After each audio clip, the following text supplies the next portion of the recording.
قبر میں سب سے پہلا سوال یہ ہوگا من ربو کا، کہ تیرا رب کون ہے۔ اب یہاں پر اس سوال کا جواب زبان سے نہیں بلکہ دل کی سچائی سے دیا جائے گا۔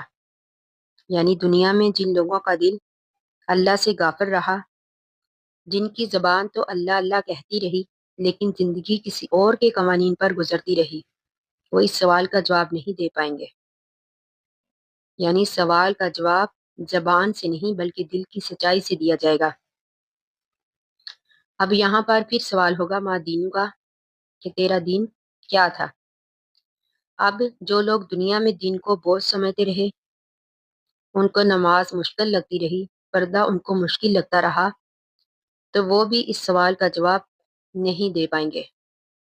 اور پھر سوال کیا جائے گا ما تقولوا فی الرجل الذی بعث فیکم، کہ وہ شخص جو تم میں رسول بنا کر بھیجا گیا، اس کے بارے میں تمہارا عقیدہ کیا تھا۔ یعنی ہمارے نبی اکرم صلی اللہ علیہ وآلہ وسلم کے بارے میں۔ اب دیکھیے یہاں پر بھی دنیا میں جس نے نبی کی محبت کو معاشرے کے خوف سے چھپا لیا، جس نے سنت رسول کو دنیاوی مفادات کے لیے چھوڑ دیا، تو وہ بھی یہاں پر سوال کا جواب نہیں دے پائیں گے۔